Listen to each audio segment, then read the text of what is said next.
What's up, HRV? I'm Jake Page. And I'm Jackie Marquez. Welcome to What's Up, our weekly show about what's going on at the high school. Stella Wag is a student here at HRV. Stella has dyslexia, but despite her difficulty, she has become an exceptional student. Daisy, Lisbeth, and Zach talked to Stella so she could tell us her story. It's a type of disability. It's a way that your brain is wired, so my brain is just wired differently. I just think differently. When you look at a B or a D, I switch those, or like P and Q, and I also have a hard time differentiating between D's and T's.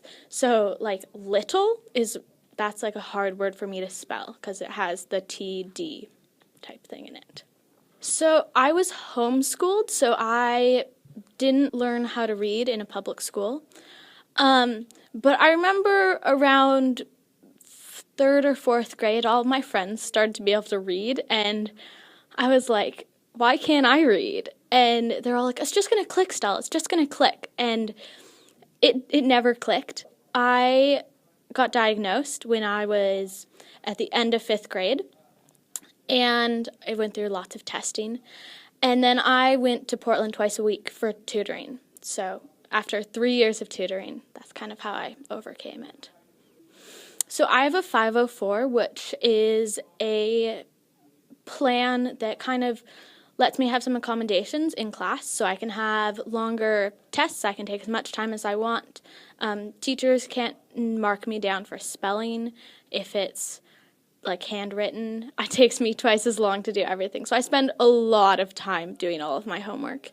And then you have to advocate. And so I really, like when beginning of the year, we have a big meeting and I meet all my teachers and I tell them, like, this is what I need from you, and they give me what I need, and I go to them during class, if I need help, and I think that's really helps me, and that's really important. I think freshman year I was definitely more timid, and I didn't really want to be like the weird one that was like listening to everything or reading into the iPad, and it just you don't want to be that person. And I think I've definitely overcome that. I think I've grown into myself more, and I'm more confident, and so I'm like, it doesn't matter what other people think. Like, this is who I am, and I need this, and I'm smart, and it's all gonna work out. You need to ask for help. Like, asking for help is not a bad thing, and once you get the help, you need to take advantage of it. There's a lot of resources on the iPad. If you can talk into your iPad instead of writing it all out, and it just makes it faster and easier, and you have to ask for those things, and you have to feel confident that you can just do them in class. And if you don't, then find a safe place where you feel like you can. Having dyslexia doesn't mean that you're stupid. It's just a different way of thinking. And there's a lot of smart people out there that have dyslexia, like Albert Einstein, and you shouldn't think of it as a disability. It can be an advantage. I would say perseverance. The word that I would use to describe Stella is unstoppable. I think she just loves to learn. I think part of this is that Stella really loves learning, and she's curious, and she wants to know about how the world works. She works hard to overcome her disabilities. She finds ways to be successful. She doesn't make excuses. She keeps on working. She finds ways to adapt herself. This is going to make her successful in whatever she decides to do as she goes on into the world. We have a new vice principal here at HRV.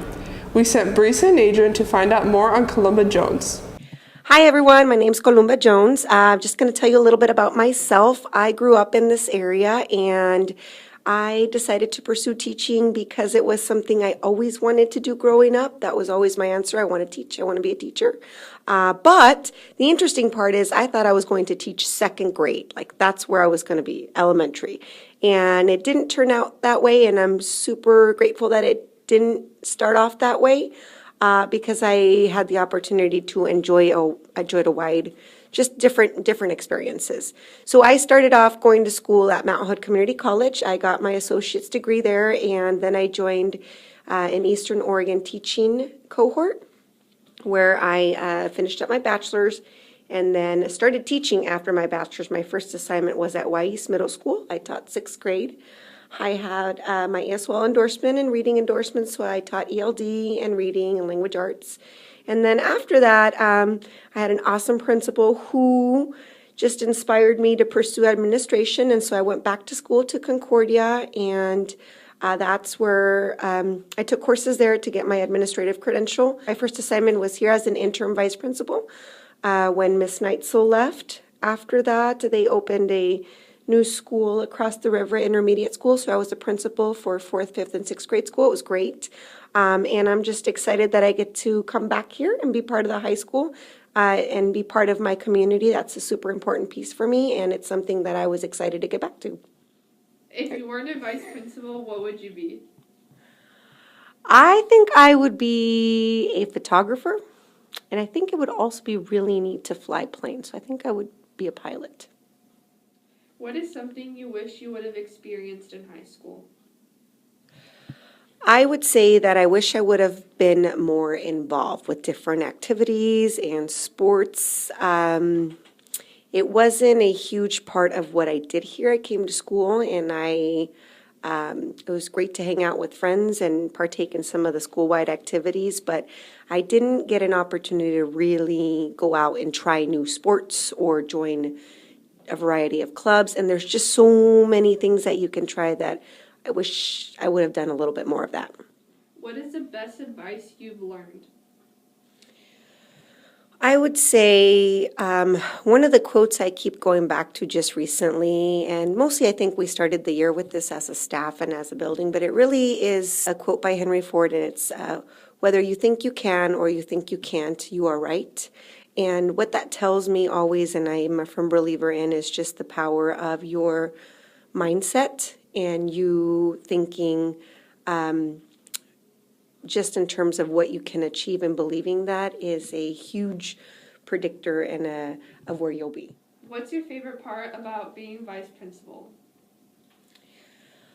I would say my favorite part is being present in classrooms and being part of the activities that you're learning or the just experiences you're having in the classroom. You've got a really great group of talented teachers, and just the way that they get you to interact with different content is really interesting for me to see. And also just getting to learn about career paths and choices and different long-term plans that you young adults have is interesting. It's great. Have you ever had a teacher forget your name? Yeah, isn't it just the worst? Imagine how bad it is for twins. Well, the Question of the Week crew asked teachers to name that twin. That's our show for the week. Thanks for watching. We'll leave you with some photos of cute dogs of HRV students. Come back next week and we'll tell you What's up?